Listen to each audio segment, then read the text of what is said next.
प्रभु राम देव भगवान अल्लाह खुदा ईश आदि नाम एक ही शक्ति के हैं। वो कैसा है, कहां है, कैसे मिलता है, किसने देखा है? ये प्रश्नवाचक चिन्ह पूर्ण रूप से हटाने के लिए अवश्य सुनिए जगत गुरु तत्वदर्शी संत रामपाल जी महाराज के अमृत वचन, सर्व पवित्र धर्मों के पवित्र शास्त्रों के आधार पर। जैसे गर्भवती मादा से बच्चा अपने आप समय आने पर बाहर आता है, ऐसी व्यवस्था से परमात्मा ने ये सर्व वेद, पूरा ज्ञान, अध्यात्म ज्ञान और सांसारिक ज्ञान, कैसे रहना चाहिए, किन क्रियाओं को करना चाहिए, कौन सी ना करनी चाहिए, ये सब ज्ञान दिया था। परमात्मा कौन है, उसकी साधना कौन सी है, तुम जहां रह रहे हो वो परमात्मा किस स्तर का है, वो तुम्हें कितना लाभ दे सकता है, वो कितनी हानि कर सकता है, ये सब ज्ञान दिया था। इस ज्योत निरंजन ने जब इन वेदों को पढ़ा तो इसको चिंता बन गई कि उसके अंदर पूर्ण परमात्मा की जानकारी है और उसके पाने का कंप्लीट ट्रीटमेंट, कंप्लीट यानी पूर्ण रूप से विधि है। उसने क्या किया, जो परमात्मा के पाने की विधि थी, वो मंत्र थे, वो उस पोर्शन को, उस भाग को, वेदों के उस भाग को नष्ट कर दिया और शेष जो भाग था वो हमें दे दिया, जिसको ऋषियों ने 4 विभागों में बांट लिया। उसका नाम रखा ऋग्वेद, यजुर्वेद, सामवेद और अथर्ववेद। उस 5वें वेद के बिना हमारा मोक्ष नहीं। इन वेदों में वर्णित विधि से, 4 वेदों में वर्णित विधि से, श्रीमद् भगवद गीता में वर्णित विधि से केवल ब्रह्म तक की प्राप्ति होती है, ब्रह्म लोक तक जाया जाता है। यहाँ की ये अंतिम उपलब्धि है। गीता जी अध्याय नंबर 8 के श्लोक नंबर 16 में लिखा है कि ब्रह्मलोक पर्यंत, ब्रह्मलोक में तक जितने भी लोक हैं, वहां गए हुए प्राणी पुनर्वर्ती में हैं, वहां गए हुए भी फिर लौटकर पृथ्वी पर आते हैं। और जब तक ये आना जाना है तो मोक्ष नहीं, तो शांति नहीं, परम शांति नहीं हो सकती। अब जैसे ये 4 वेद इस ब्रह्म ने, सरपुरुष ने अपने पुत्र ब्रह्मा को दिए।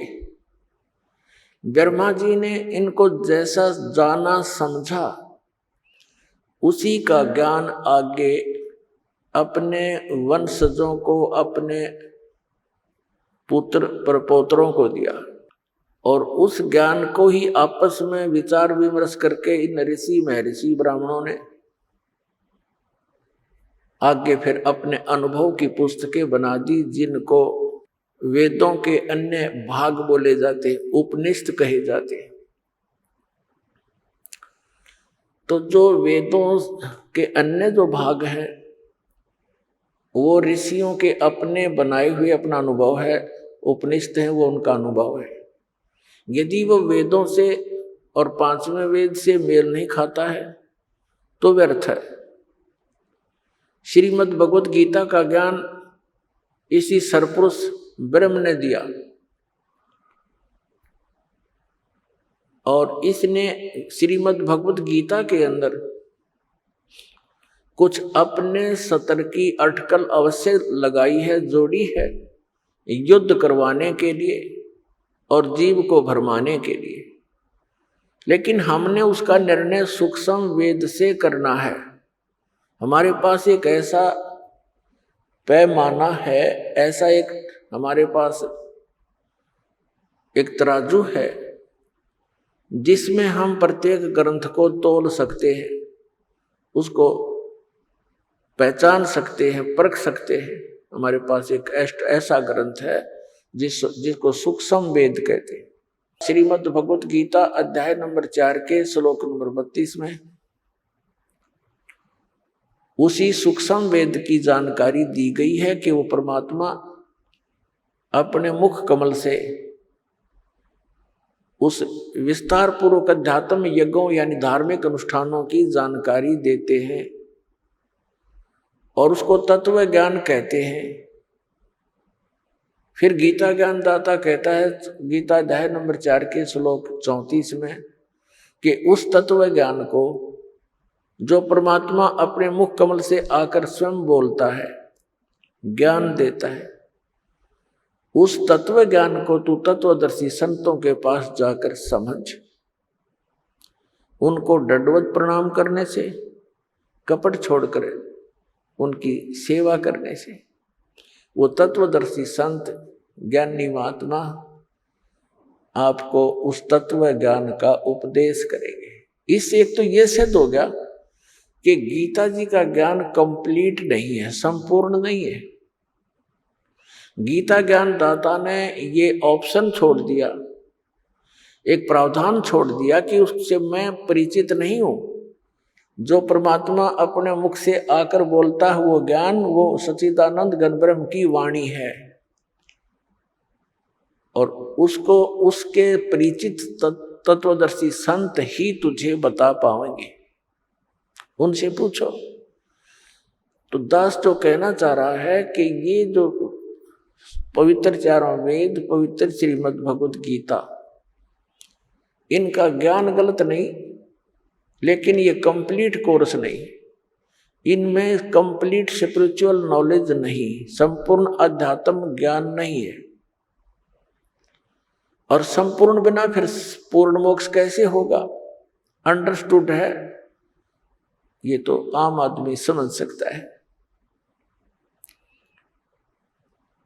अब यहां ये हमारे धर्मगुरु हमें उलझाने की चेष्टा करते रहे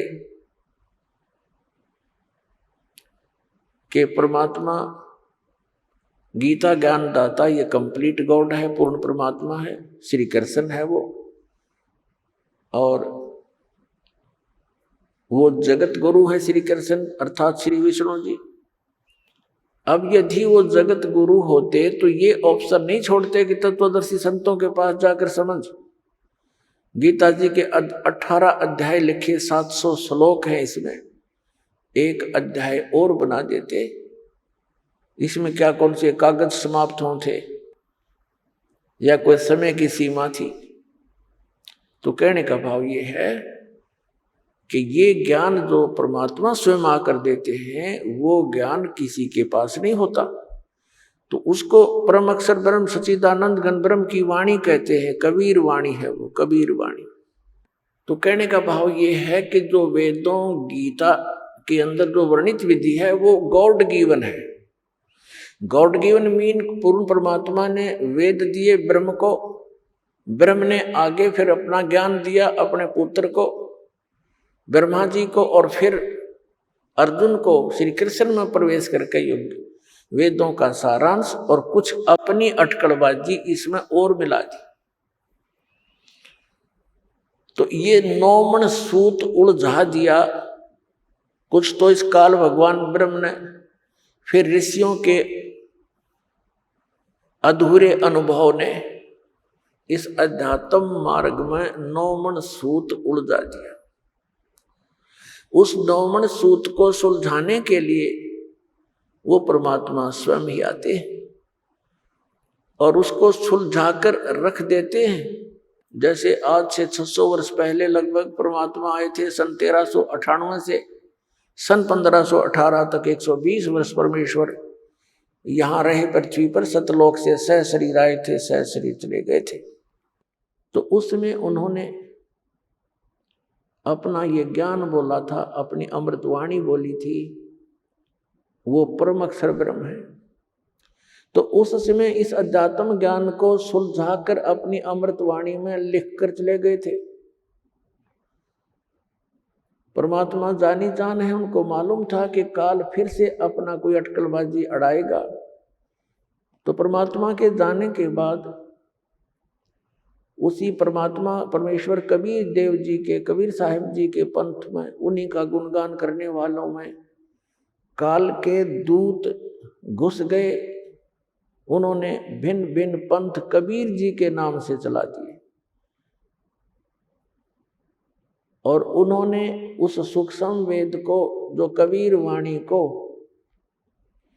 अपने अनुकूल, जो भी उनकी व्याख्या, उनके अनुभव, उन्होंने जिससे भी कुछ ज्ञान ग्रहण किया, उस ज्ञान का जैसे भी समर्थन, उस अज्ञान का समर्थन, अपने अज्ञान अनुभव का समर्थन करने के लिए उन्होंने ग्रंथ, उस कबीर सागर में, कबीर साहब की वाणी में भी कुछ हेर फेर कर दिया। अब कारण क्या था कि वो लोग ये कहा करते थे कि कबीर सागर से हम ज्ञान दे रहे हैं, और वो बक रहे थे वैसे। फिर उन्होंने देखा कबीर सागर में कि कल ने कोई पूछ ले भी कहाँ कबीर सागर में, तो देखा उसमें गड़बड़ी पाई। उनकी व्याख्या के विपरीत कबीर सागर परमात्मा की वाणी बोल रही थी, कबीर साहब की वाणी। तो उन्होंने उसमें अपनी अटकल अनुसार अपने अज्ञान को सत्य करने के लिए कुछ उसमें परिवर्तन भी किए। अब मालिक को मालूम था कि 600 वर्ष तक, क्योंकि आज इसकी आवश्यकता होना पड़नी थी, इस सूक्ष्म वेद की, इसकी पूर्ति करने के लिए कबीर परमेश्वर जी ने अपनी प्यारी आत्मा गरीबदास साहब जी को गांव छुटानी, जिला झज्जर, हरियाणा प्रांत के अंदर आदरणीय गरीबदास साहब जी का जन्म एक किसान परिवार में जाट जाति में हुआ। वैसे संत जाति नहीं मानते, लेकिन जिस वर्ण में हम पलते हैं उसकी थोड़ी बहुत छाप लगी ही रह जाती है। लेकिन परमात्मा ने इस कंसेप्ट को क्लियर कर दिया है कि जात ना पूछो संत की, पूछ लीजिए ज्ञान, और तो मोल करो तलवार का, पड़ी रहने दो म्यान।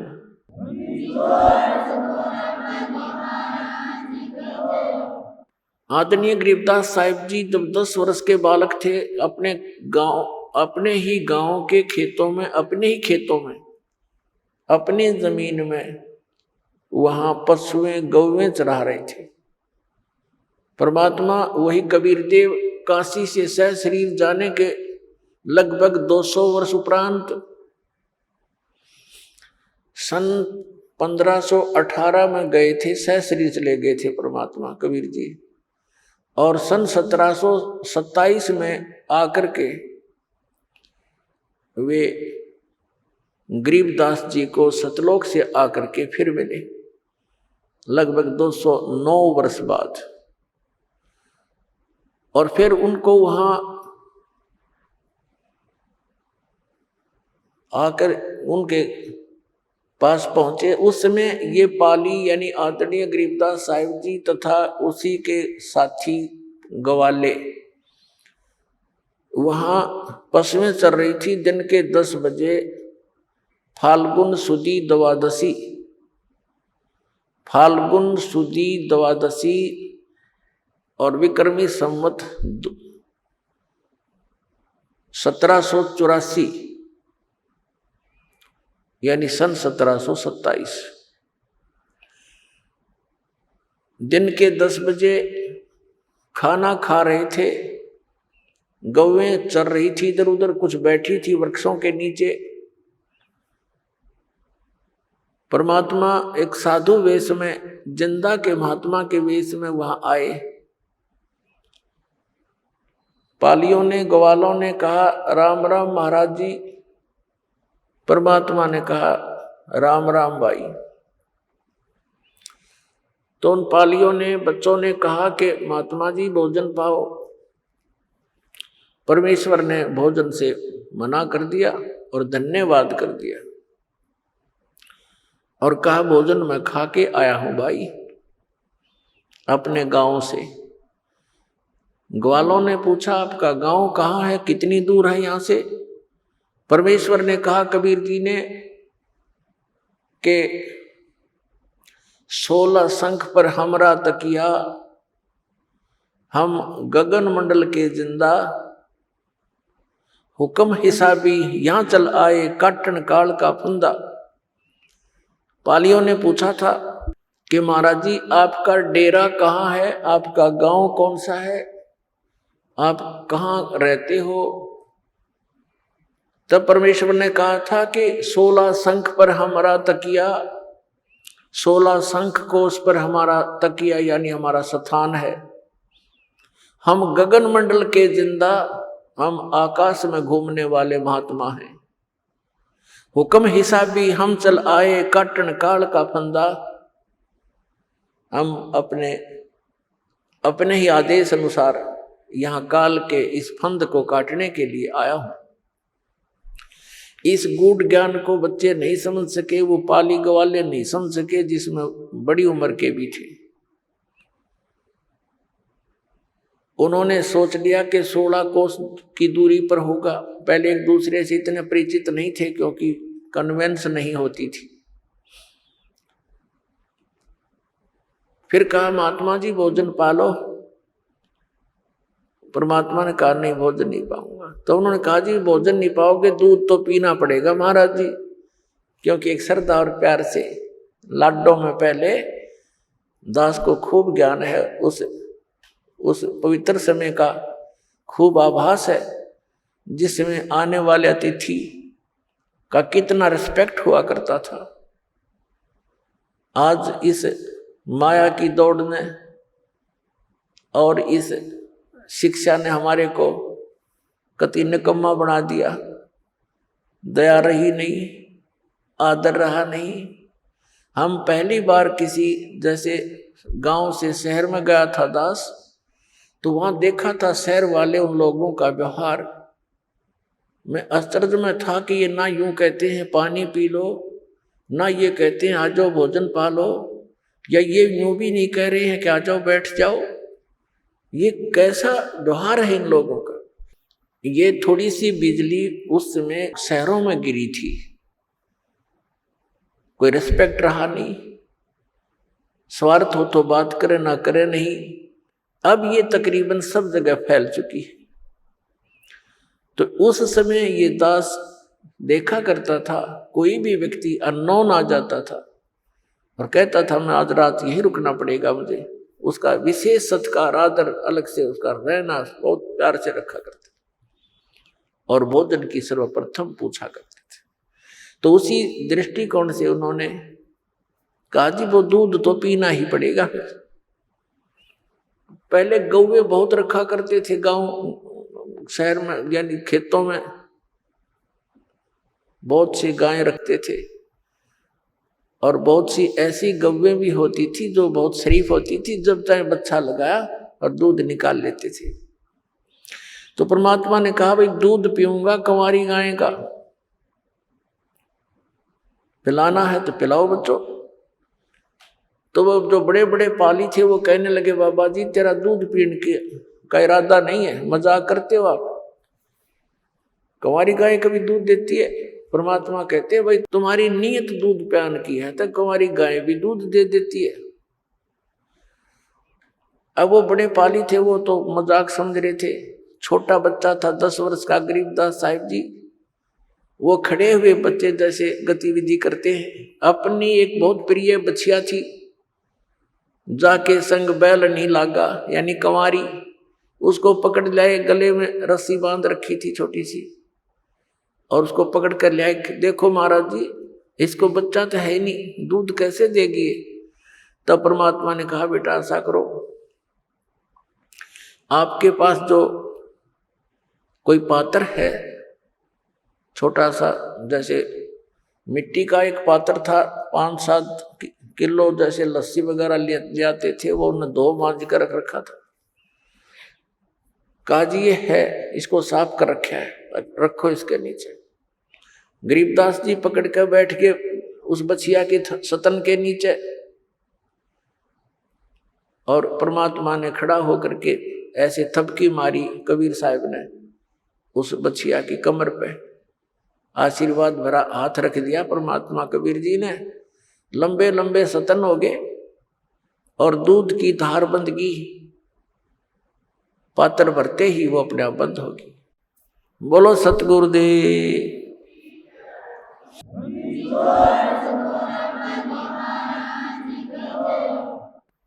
अब वो गरीबदास जी उस लेकर के उस पात्र को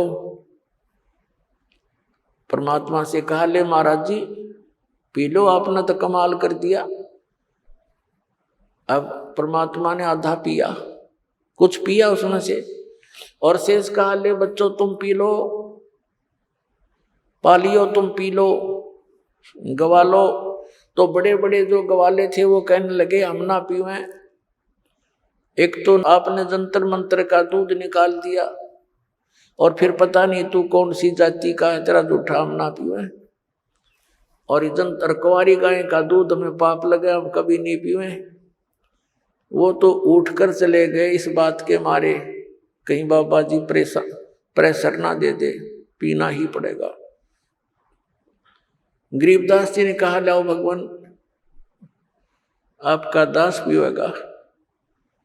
पुणात्माओं, साधों से ती मस्करी ये चोरा नाल खुशाल, मल अखाड़ा जीतेंगे ये युगन युगन के माल। तो वो युगन युगन के माल थे गरीबदास जी, युगन युगन के पहलवान थे, रेसलर थे, अब प्रैक्टिस करते आ रहे थे। उनके हृदय में एकदम बात सवागी, अकेला आपका दास भी होगा। तो पुण्यात्माओं, इस ज्ञान को, इस मार्ग को वही ग्रहण कर रहा है जो युगों युगों का माल पहलवान है, बहुत दिनों से इसमें संघर्षशील है। तो आदरणीय गरीबदास साहिब जी ने कहा, पिया, और कहा महाराज जी दूध तो हम डेली पीते हैं, पर इस दूध का टेस्ट आज तक नहीं देखा मैंने। तब परमेश्वर कबीर देव जी ने कहा कि बेटा ये सतलोक से, मेरे लोक से दूध आया है, वहां दूधों के दरिया भरे हैं, सरोवर भरे, वो खराब नहीं होते, बड़े बड़े समुद्र भर रखे।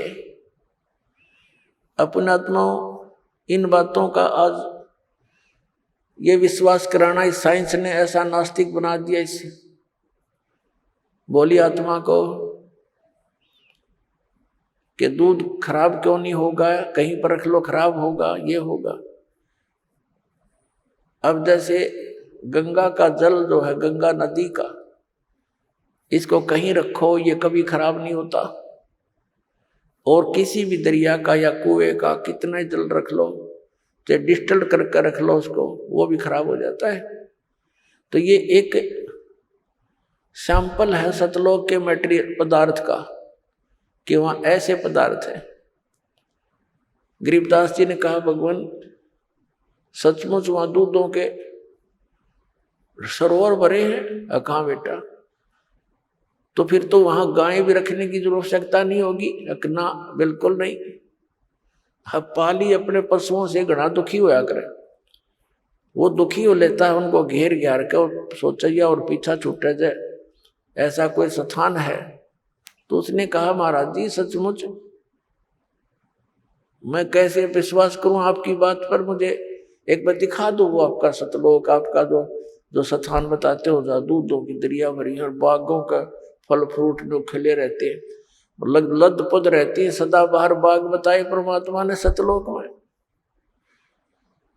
गरीबदास जी वहां रहते थे जहाँ नरी जांटी थी, जांडी के वृक्ष थे, आम की तो देखने भी ना मिल रहा था, एक आधा पेड़ कहीं होता था। तो उनको बड़ा आश्चर्य हुआ। परमात्मा आए इसी उद्देश्य से थे कि मेरा कोई गवाह बने, मुझे कोई पहचान ले, मेरा साक्षी बने। आने वाले समय में कलयुग के अंदर जो या बीतली पीढ़ी आनी थी, इसके लिए मालिक ने सारी भूमिका बनाई थी, बैकग्राउंड तैयार कर गए थे कि हु इज गॉड, कौन है परमात्मा और कैसे उसको पहचाना जा सकता है, क्या लक्षण है उसके। तो वो लीला प्रत्येक युग में करते हैं दादा, और इसी का प्रमाण वेद बताते हैं कि वो ऐसी लीला करता है। सतलोक में लेकर गए परमात्मा उस आदरणीय गरीबदास साहिब जी को, उनकी आत्मा को, शरीर वहीं रह गया। ऊपर के सारे लोग दिखाए, ब्रह्मा विष्णु महेश जी के लोग दिखाए, उनकी सतीति से परिचित करवाया, उनसे बातें करवाई। और उन्होंने स्वयं स्वीकारा कि हमारी जन्म और मृत्यु होती है, परमात्मा कोई और है, हम भी उसी की खोज में लगे हुए हैं, लेकिन हमें उनके दर्शन नहीं हुए। और वो परमात्मा प्रकाश रूप है। इस तरह की उन्होंने बातें कही। फिर धर्मराज के दरबार में गए, जहां यहाँ का ब्रह्मांड का न्यायाधीश अपने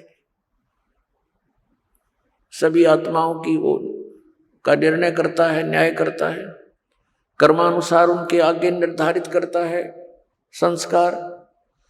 उस लोक में जब गए, उसके पास पहुंचे तो धर्मराज ने अपनी सीट छोड़ दी, अपनी चेयर छोड़कर खड़ा हो गया, आसन छोड़कर, और कहा, विराजो परमात्मा। अपने आत्माओं, आप देखते हुए एकाधे व्यक्ति का की ऐसी पर्सनैलिटी होती है कि उसको अपने आप आदमी कहीं भी जाता है उसका सत्कार करता है, क्योंकि उसके संस्कार, उसके पुण्य उसके साथ विद्यमान। इसी दृष्टिकोण से परमात्मा जब वहां पहुंचे तो सबसे खड़ा हो गया वो न्यायाधीश, क्योंकि ये पुण्यात्मा ही इन पोस्टों को प्राप्त करते हैं। और खड़ा होकर के सत्कार किया और कहा, विराजो भगवान। तब वहां काफी वार्ता हुई परमात्मा की और उस प्यारी आत्मा उस धर्मराज की। अब धर्मराज के दरबार में देई कबीर तलाक, मेरे भूले चुके हंस को तू पकड़ना मत कजाक। अब परम अक्षर ब्रह्म ने यहाँ के न्यायाधीश के ऊपर ऐसी डांट लगाई जैसे उच्च अधिकारी एक छोटे अधिकारी पर उसको हिदायत देते समय सख्ती से बोलता है, और वो औपचारिक और शिष्टाचार से सर जी, यस सर, हाँ जी, जो आज्ञा आपकी, ये शिष्टाचार होता है। इसी प्रकार परमात्मा पूर्ण ब्रह्म कबीर देव जी, कबीर साहब, वो काशी वाले धानक जिसको जुल्हा कहा करते, हम कवि कहकर उसकी फाइल को बंद कर रखा था, हमने उनके इतिहास को क्लोज कर दिया था। वो परम अक्षर ब्रह्म है, वो सर्व सृष्टि रचनहार है, वो हम सब के सृजनहार है। तो वहां गरीबदास साहिब जी के सामने अपनी समर्था दिखाते हैं। धर्मराज से कहा कि खबरदार दे, तूने मेरे किसी हंस का, जिसने मेरे संत से, मेरे द्वारा, मेरे रिप्रेजेंटेटिव, मेरे द्वारा भेजे संत से उपदेश प्राप्त प्राणी का तूने अकाउंट भी नहीं ले करना, उसका लेखा जोखा भी नहीं करना तूने। खबरदार दे, उसको पकड़ लाया है तो। धर्मराज हाथ जोड़कर कहता है, करबद्ध होकर कहता है कि ये परमात्मा, आपके हंस को, आपका जो उपदेशी होगा उसको मैं कभी नहीं पकड़ूंगा, उसको कोई दंड नहीं दूंगा। धर्मराय दरबार में देई कबीर तलाक, मेरे भूले चूके हंस को तू पकड़िए मत कजाक। बोले पुरुष कबीर से धर्मराज कर जोड़, और तुमरे हंस को पकड़ो नहीं मन 2 करोड़। आपका जो हंस होगा मैं कभी उसको नहीं पकड़ूंगा, ना उसको दंडित करूंगा। और फिर उसने कहा कि परमात्मा, जब तक आपकी शरण में ये जीव नहीं आता तब तक इसके पूर्व जन्म के संचित पाप कर्म मेरे पास विद्यमान होते हैं। हे प्रभु, अब मेरे कागजों में वो स्टैंड करते हैं, और यहाँ का नियम है जैसे कोई कर्म करेगा वह भोगने पड़ेंगे। तो परमात्मा, उसको तो मैंने दंड देना पड़ेगा, मेरी मजबूरी है। तब परमात्मा ने, कबीर देव जी ने कहा था, कबीर साहब ने, ये कर्म भ्रम ब्रह्मंड के मैं पल में कर हूं नेस, और जिन हमरी दोही दी सो करो हमारे बेस। ये तेरे कर्म भ्रम इस ब्रह्मांड के तुमने लगा रखे हैं, इनको 1 मिनट में नष्ट कर दूंगा, खत्म कर दूंगा, कैंसिल कर दूंगा, क्रॉस मार दूंगा इनके ऊपर। और जिन्होंने मेरी दुहाई दी और तुम पकड़ जाए, तुम्हारे अनुचर उनको यहाँ ले आए और उन्होंने ये कह दिया कि मैं तो ऐसे ऐसे कबीर साहब का बच्चा हूं, तुम मुझे नहीं पकड़ सकते, तुम गलती कर रहे हो, तो उनको करो हमारे पेश, उनको फिर हमारे पास ले आना, मेरे बच्चों को, तुम उनको दंड मत देना। ऐसी वार्ता सुनकर गरीबदास जी गदगद हो गए कि तो समर्थ बाबा जी तो बहुत बड़े तगड़े हैं, और यहाँ का यो न्यायाधीश और ये बड़ा देवता भी ऐसा हाथ जोड़कर खड़ा इसके आगे। तो फिर आगे अपने लोक में ले गए परमात्मा। उससे पहले काल के का वो सतिथि, वो स्थान दिखाया जहां पर ये एक ब्रह्म लोक में अलग से एक स्थान बनाकर गुप्त रहता है। ये अपनी माया से छुपा रहता है, वहां साकार है। ये ज्योत निरंजन साकार है, नर आकार है, इसके ओछा माथा है और लंबे दांत हैं, शरीर इसका चेहरा बेढंगा सा है। और फिर परमात्मा ने इसका दूसरा स्थान दिखाया जो 21वें ब्रह्मांड में, जहां ये तपस्या पर भून कर 1 लाख प्राणियों का आहार करता है, सूक्ष्म शरीर से गंध निकाल कर खाता है, और जीव मरते नहीं, वो कर्म अनुसार अपना अन्य शरीर प्राप्त कर लेते हैं। फिर उसे परब्रह्म के यानी अक्षर पुरुष के लोक में प्रवेश किया। वो 11वां द्वार है जो इस काल के लोक से और सरपुरुष के लोक से अक्षर पुरुष के लोक में जो प्रवेश करना होता है जिस मार्ग से, वो 11वां द्वार है। और 12वां द्वार है इस 7 संघ, इस अक्षर पुरुष के 7 संघ ब्रह्मांडों को पार करके जहां फिर सतलोक में प्रवेश करना होता है, वो 12वां द्वार है। अभी तक ये 10वां द्वार की रट लगा रखी थी। ये 10वां द्वार भी काल के ही इस जाल में है। और 11वां जो द्वार है जो, उसका तो किसी को पता ही नहीं। बाकी एक आधा जो कबीर पंथी है वो कबीर साहिब की वाणी को पढ़कर उसका विपरीत अर्थ लगा के वो कहता 11वीं खिड़की, बसंतीम खिड़की, 11वीं खिड़की, 11वीं खिड़की। उसको ये नहीं मालूम कि नीम हकीम खतराए जान होता है। और फिर दावा करते हैं वो लोग कि मेरे से बड़ा, मेरे से अधिक ज्ञान किसी का नहीं, क्योंकि मैंने 11वीं खिड़की पागी। और उसको कहाँ बताते हैं? 11वां द्वार कहते सुरती में है, सुरती में। अरे भले आदमी, सुरती तो उस द्वार से पार होके जाएगी, और सुरती में द्वार है, फिर जाएगा कहाँ? खाक। ये इस तरह बकवास दे, इनको ज्ञान है नहीं, डुबो दी सारा। कबीर पंथी होकर के कबीर साहब के मार्ग से परिचित नहीं है। और ये लोग दीमक हैं परमात्मा के मार्ग में, क्योंकि इनके द्वारा दिया गया भक्ति विधि गलत। ये भी नास्तिक बनाने की तैयारी में लगे हुए हैं जनता को, क्योंकि जब तक परमात्मा की यथार्थ भक्ति विधि नहीं मिलेगी, परमात्मा से मिलने वाले वो लाभ प्राप्त नहीं हो सकते। और कुछ दिनों के बाद फिर नास्तिक अपने आप हो जाता है। प्राणी सब साधनाएं गलत साधना करके थक जाता है, छोड़ देता उस मार्ग को। 11वें द्वार तक, यानी वो 11वां द्वार तो ये परिचित है ही नहीं कोई जो दास बताने जा रहा है। ये तो इस ब्रह्मांड के अंदर ही सारा कुछ बताते हैं, शरीर में ही बताते हैं। और कुछ एक चातुर प्राणी है जो कबीर पंथी नकली, वो कहते हैं शरीर से बाहर 1.25 हाथ ऊपर 11वां द्वार है। तेरे शर्म है शरीर तो बाहर 1.25 हाथ ऊपर, क्या होगा? आकाश में हो गया, धरती में कि कहीं है कोई ठिकाना? शरीर के द्वार है वो तो मान ले भाई 10 है, चाहे तू बार 16 बता दे इसमें, वो तो मान भी ला, इसके अंदर होंगे। इस तो बार 1.25 हाथ ऊपर द्वार है, वो क्या हम टट्टू में है? बिना अकल की बात इन लोगों की। तो ये धीरे धीरे कंडम होंगे इस तत्व ज्ञान के। सूर्य उदय होते ही परमात्मा का यो ज्ञान उदय हो रहा है। ये सभी नकली संत पंथ, ये अपने आप इनके ये टमटमाते दीपक डीजल वाले सब खत्म हो जाएंगे, निष्क्रिय हो जाएंगे। अब ब्रह्मा द्वार है जो 7 संग ब्रह्मांड पार करके सतलोक में प्रवेश करेंगे। कबीर परमेश्वर जी ने कहा है कि द्वादश दर ऊपर बस है मोरा बालम, यानी अपनी महिमा आप पर सुनाते हुए परमात्मा ने कहा है कि हमारा जो मालिक है आप जी सबका, वो बर में द्वार के ऊपर है, वहां रहता है।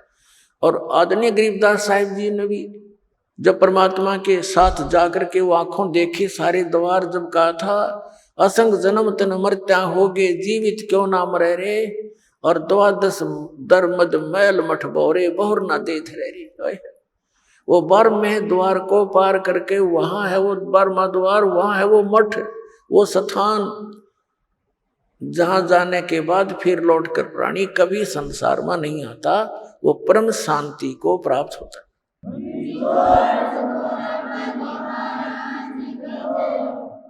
जब बर में द्वार को पार करके सचखंड सतलोक में प्रवेश किया, आदरणीय गरीबदास साहिब जी के शरीर का नूर 16 सूर्य जितना प्रकाशमय हो गया।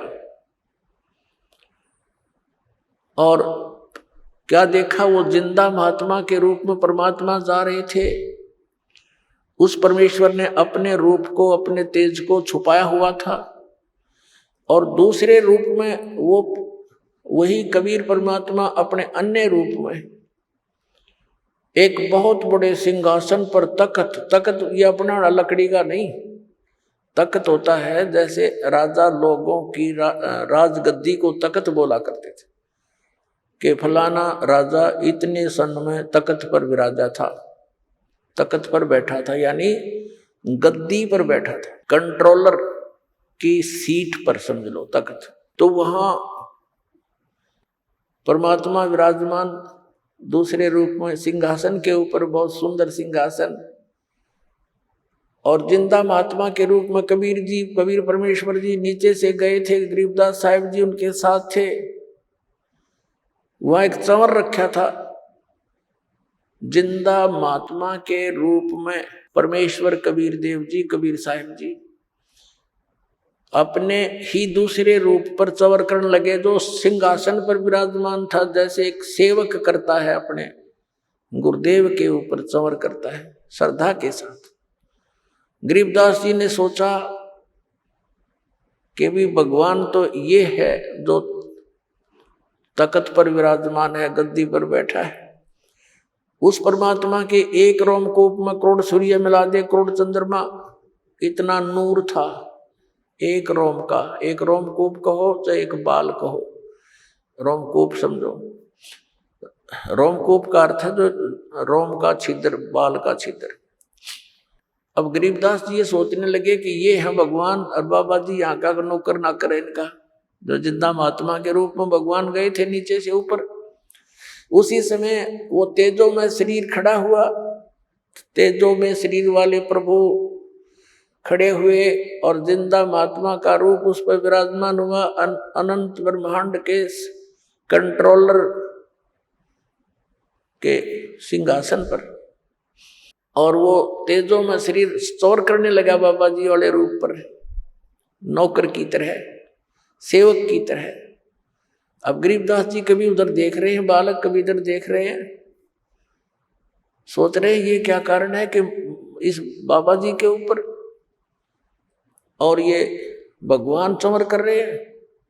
इतने में क्या देखा कि वो तेजो में शरीर उस जिंदा वाले शरीर में समा गया।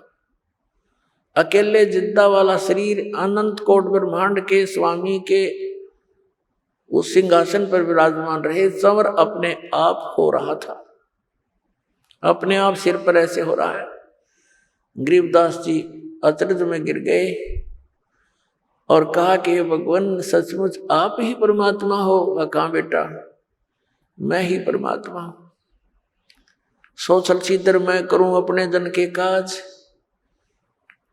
तो गरीबदास जी ने वहां के देखे सब वो नजारे, वो समुद्र और वो भरे हुए दूधों और दहियों के माट, वो सरोवर देखे, फलदार वृक्ष देखे, और वहाँ का वातावरण देखा, कहा भगवान अब मुझे यही रख लो आपके बच्चे को।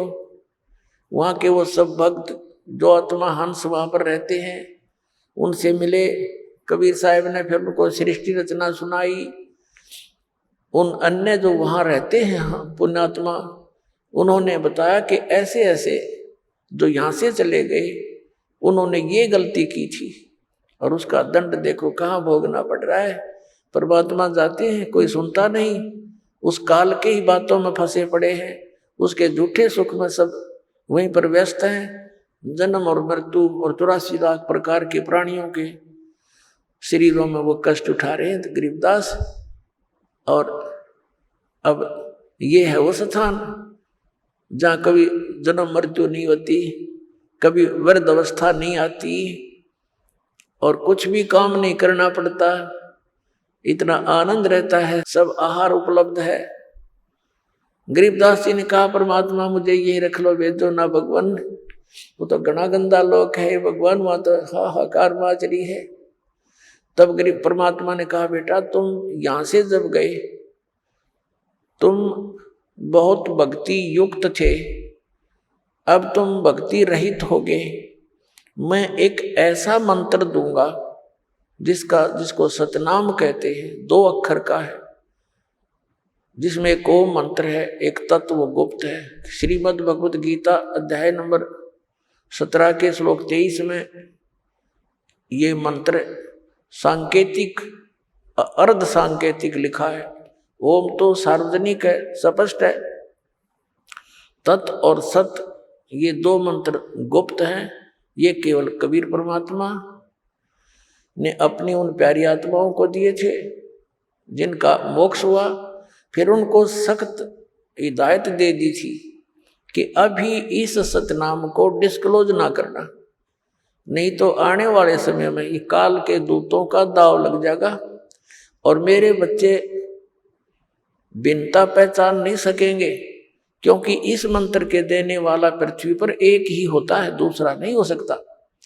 या तो परमात्मा आए थे, उसमें वो अकेले ही थे, ना कोई ऐसा साधन था, ना कोई मीडिया थी, ना कोई कन्वेंस था, और फिर भी परमात्मा ने 64 लाख से 100 को स्वयं ही नाम दिया, दीक्षा दी थी, अन्य को नहीं दी थी।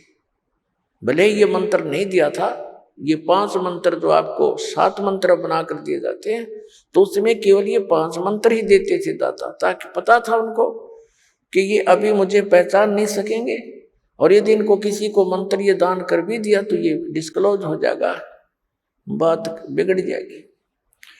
इस दृष्टिकोण से उन गरीबदास साहब जी से कहा कि आप ये नाम जाप करना, क्योंकि आप पक्के भक्त हो, आपके अंदर श्रद्धा पूरी होगी, आपने स्थान देख लिया, और उस स्थान को देखने के बाद फिर यहाँ रुचि स्वप्न में नहीं हो सकती। इस बात से गरीबदास साहब जी संतुष्ट हुए कि जो आज्ञा प्रभु आपकी है, और कहा ये अभी बताना नहीं।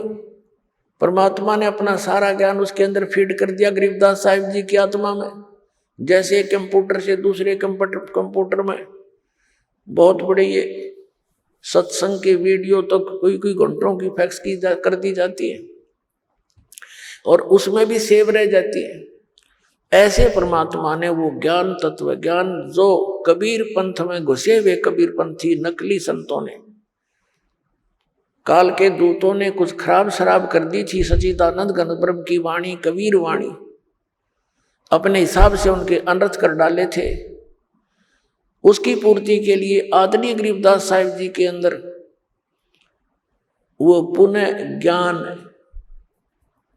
उसके अंदर फीड किया था और फिर उसको सार्वजनिक करवाया था।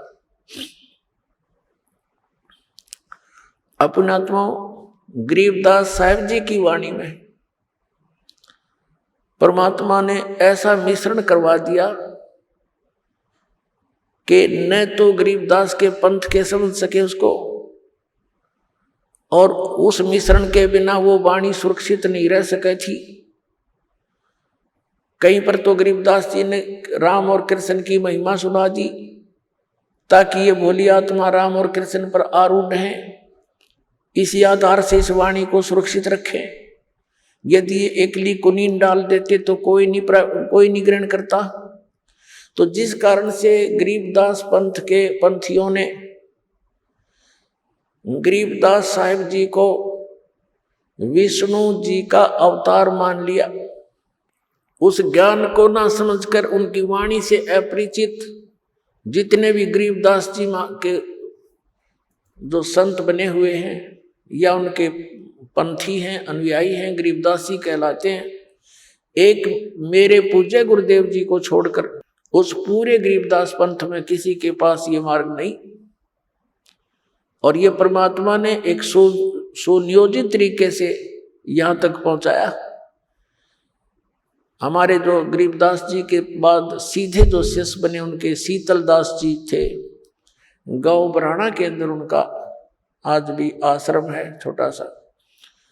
उनको गरीबदास जी ने विशेष हिदायत दे दी थी कि ये मंत्र तू जाप कर, केवल एक सुयोग शिष्य जिसको मैं संकेत दूंगा उसको बताना। तो गरीबदास जी ने स्वप्न में उनको संकेत दिया और दूसरा उनका जो शिष्य अधिकारी था उसको बताया कि इसको देना और उसको यही बोल देना कि और किसी को नहीं बताएगा। ऐसे ही चलते चलते मेरे पूज्य गुरुदेव जी के पास ये केवल इस गरीबदास पंथ से एक ही कड़ी आई है, ये सत्कर मान लेना। और उन्होंने इस दास को फिर ये भेद दिया, ये ज्ञान दिया। मेरे पूज्य गुरुदेव जी के बहुत से शिष्य थे, कुछ साधु भी बने हुए थे, लाल कपड़े रंग कर भी रहते थे। उनको भी आदेश नहीं दिया नाम देने का, केवल इस दास को, दास तो एक सर्विस करता था, यही था मैं इस हरियाणा के अंदर इस नहर महकमे के अंदर। और जब दास की पता नहीं उन्होंने क्या देखा इस दास के अंदर, स्पेशल मुझे कहा था कि ये नाम तू दिया करेगा, सत्संग कर और अकेला मत समझना, परमात्मा तेरे साथ रहेंगे और विश्व में तेरे समान पृथ्वी पर कोई संत नहीं होगा।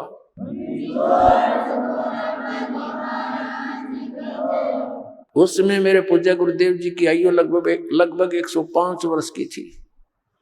और कहते हैं साध वचन पलटे नहीं, चाहे पलट जावा ब्रह्मांड।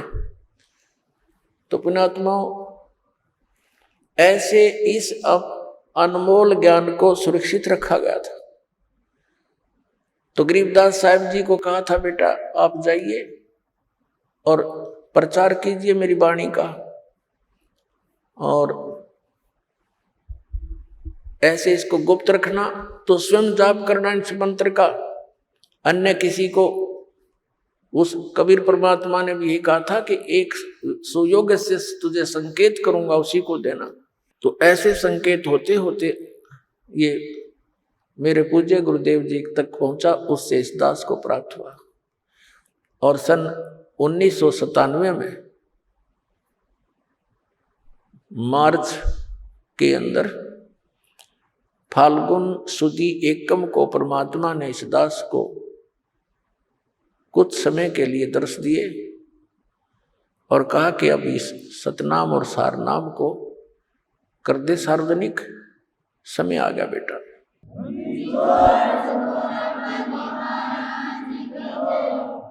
अपनात्मा गरीबदास जी महाराज को परमात्मा ने कहा कि आप जाओ बेटा वापस और इस सतनाम का जाप करना, तुम जल्दी ही भक्ति के धनी बन जाओगे। तुम्हारा जितना भी हानि हुई है इससे वो अक्षति पूर्ति हो जाएगी। फिर उसकी महिमा बताई है परमात्मा ने, जो गरीबदास जी ने परमात्मा कबीर जी से सुने हुए ज्ञान को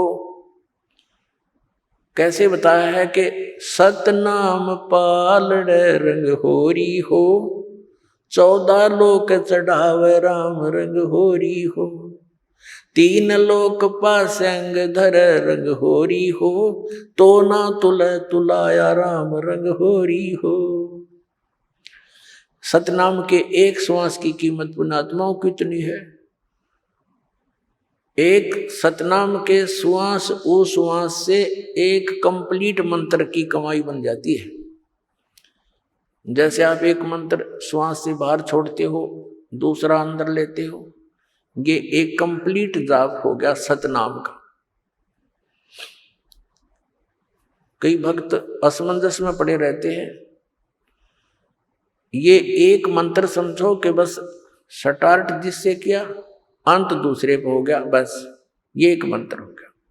इसकी कितनी कीमत है आप तो बालक को आपको पता नहीं, ये वहां डिपॉजिट होने लग रहा है आपका परमात्मा के सच्चे दरबार में। कि एक परमात्मा कबीर साहब ने बताया है, गरीबदास साहब जी के माध्यम से ये ज्ञान दिया है कि एक तराजू के एक पलड़े में ताखड़ी के बैलेंस अंग्रेजी में कहते हैं इस तराजू को।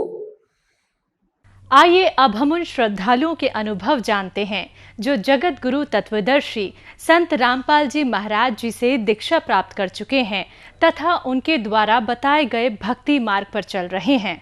नमस्कार जी। सत साहिब जी। क्या नाम है जी आपका? मेरा नाम पुष्पेंद्र दासी है जी। बहन जी कहाँ से आए हैं आप? मैं जी पंजाब से, जिला लुधियाना से आई हूँ। संत रामपाल जी महाराज से आपने नाम दीक्षा कब ली? मैं जी 17 जुलाई 2016 को मैं संत रामपाल जी महाराज से मैंने नाम दीक्षा ली। संत रामपाल जी महाराज से जुड़ने से पहले आप क्या क्या साधनाएं करते थे और आपको उनसे क्या क्या लाभ हुए? मैं देवी देवताओं की भक्ति करती थी, उससे मुझे कोई लाभ नहीं हो रहा था। मेरे बच्चे बहुत बीमार रहते थे। पति भी मेरे नशा बहुत करते थे। पैसे का नुकसान मेरा दिन ब दिन बहुत ज़्यादा हो रहा था। इस भक्ति से मुझे कोई लाभ नहीं हो रहा था। आर्थिक परेशानी बहुत हो रही थी। मुझे शारीरिक प्रॉब्लम भी बहुत थी, बहुत बीमारियां मुझे लग गई। इस समय डिप्रेशन की बीमारी थी मुझे, मेरे माइग्रेन की प्रॉब्लम मुझे थी, मेरे बेटे को डिस्क की प्रॉब्लम होगी। दिन ब दिन हम परेशानी में चलते गए। बहन जी संत रामपाल जी महाराज जी से आप कैसे जुड़े? मैं संत रामपाल जी महाराज की शरण में, मेरे घर के पास भगत जी रहते हैं, तो वो मुझे ज्ञान गंगा पुस्तक दे के गए। तो उन्होंने मुझे कहा भी आप ये ज्ञान गंगा पुस्तक पढ़ो। जब मैंने वो ज्ञान गंगा पुस्तक पढ़ी तो मैं वो पुस्तक देख के सुन के वहाँ मुझे बहुत इतनी हैरान हुई। तो उसमें पुस्तक में ये लिखा था भी जो भी पुरुष शास्त्र विधि को त्याग कर मनमाना आचरण करता है, ना तो उसकी मुक्ति होती है, ना उसको वो परम गति को प्राप्त होता है, ना ही उसे कोई सुख प्राप्त होता है। और जो देवी देवताओं की पूजा करते हो वो देवी देवताओं को प्राप्त होते हो, जो पितरों की पूजा करते हैं वो पितरों को जाते हैं, और जो भूतों को पूजते हैं वो भूतों में जाते हैं। उसमें लिखा था बंदी छोड़ संत गरीबदास जी महाराज और कबीरदास जी महाराज जी ये कहते हैं, गरीब भूत रमे सो भूत है, देव रमे से देव, राम रमे सो राम है, सुन सकल सुभेव। तो ये मैं जब मैंने पढ़ा तो मैं बिल्कुल मेरी ज़िंदगी बदल गई। मैं हैरान होगी जो अब तक की जो मैं पूजा कर रही थी ये शास्त्र अनुकूल पूजा नहीं थी। इन पूजा से हमें कोई लाभ नहीं हो रहा था। दिन ब दिन हमारी हालत, घर की हालत, मेरे पति बहुत ज़्यादा आगे से बहुत ज़्यादा नशा करने लग गए, उनकी आदतें बहुत ज़्यादा ख़राब हो गई, हमारा आपस में बहुत लड़ाई झगड़ा, बच्चे बीमार रहने लगे। तो मुझे समझ में नहीं आ रहा था ये मैं करूँ। जब मैंने ये ज्ञान संत रामपाल जी का ज्ञान सुना तो मैंने कहा भी यही असली ज्ञान है, इसी ज्ञान से हमें सुख प्राप्त होगा।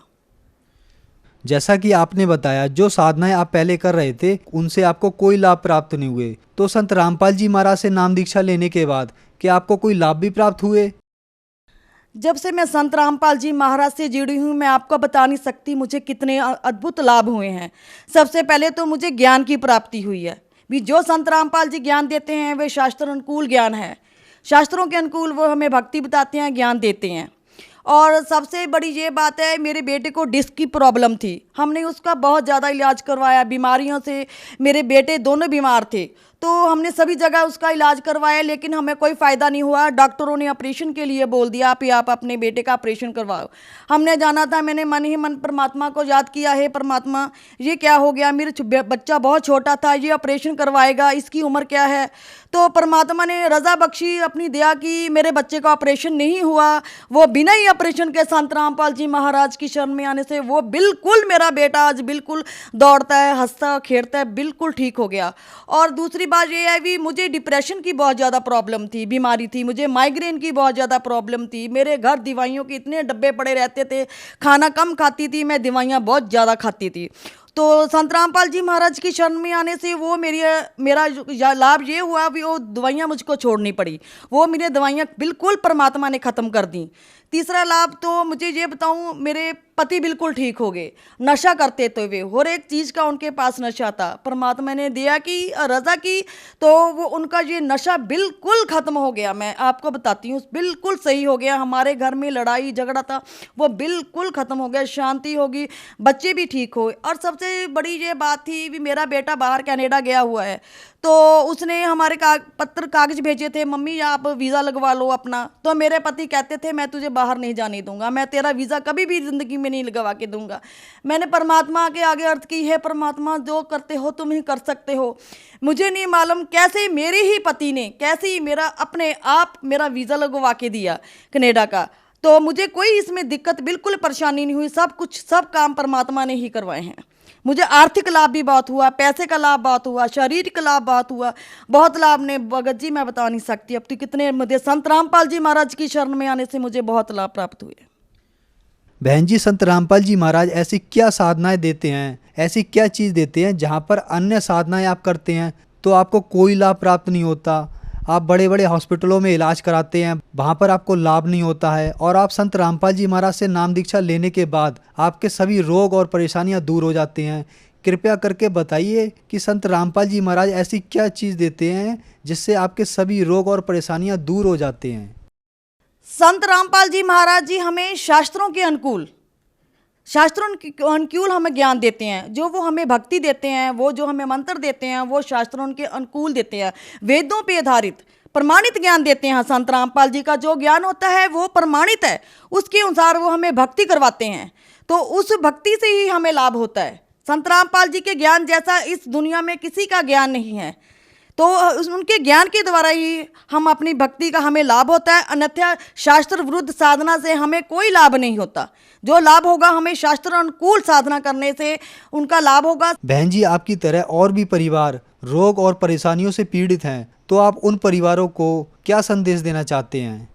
जन समाज को यही संदेश देना चाहती हूँ कि सभी जन संत रामपाल जी की महाराज की शरण में आए, उनसे नाम दीक्षा लें और कबीर परमात्मा की भक्ति करें। जितनी जल्दी हो सके उतनी जल्दी सही, क्योंकि ना जाने इस शरीर के खत्म होने का कब समय आ जाए। तो गुरु नानक देव जी कहते हैं, ना जाने है काल की का डारे, किस विधि ढल जाए पासावे, जिन्हां दे सिर ते मौत खुड़कदी ਉਹਨਾਂ ਨੂੰ ਕਿਹੜਾ ਹਾਸਾਵੇ। साध मिले तो साड़ी सादी हुंदी, विछड़िया दिलगीरी वे, अखदे नानक सुनो जहाना, मुश्किल हाल फकीरी वे। इसलिए मैं सभी से यही प्रार्थना करती हूँ, आप अपना संत रामपाल जी से अपना नाम दीक्षा लेकर अपना कल्याण कराओ, मोक्ष करवाओ। जो मोक्ष का रास्ता है वो आपको संत रामपाल जी के ज्ञान से ही प्राप्त होगा। और इस विश्व में पूरी दुनिया में संत रामपाल जी जैसा ना कोई संत हुआ है ना होगा। He is supreme God, Kabir ji is God. Sant Rampal जी महाराज कबीर परमात्मा का ही रूप इस धरती पर आए हुए हैं। इसलिए सभी आप उनसे अपना ज्ञान प्राप्त करो, संत रामपाल जी से नाम दीक्षा लो और अपना कल्याण कराओ। बहन जी, हमने सुना है कि संत रामपाल जी महाराज से नाम दीक्षा लेने के लिए पैसे लिए जाते हैं, इसके बारे में क्या सच्चाई है? नहीं जी, ये बिल्कुल झूठ है, बिल्कुल ही झूठ है। संत रामपाल जी महाराज ने कभी भी पैसे कभी किसी से नहीं लिए। वो नाम दीक्षा बिल्कुल फ्री देते हैं, कोई पैसा नहीं लेते। जिसने भी ये कहा है वो उसने बिल्कुल गलत कहा है। संत रामपाल जी महाराज से नाम दीक्षा लेने के लिए श्रद्धालुओं को क्या करना पड़ेगा? भक्त समाज को जो गुरुजी ने मर्यादा बताई है उन मर्यादाओं का पालन करना होगा। नशा छोड़ना होगा, ये पितरों की पूजा छोड़नी होगी। जो भी मर्यादा बताई हैं उन मर्यादा से हमें भक्ति करनी होगी, तो हमें उस भक्ति का लाभ होगा, अन्यथा हमें उस भक्ति का कोई लाभ नहीं होगा। धन्यवाद जी। साहब जी।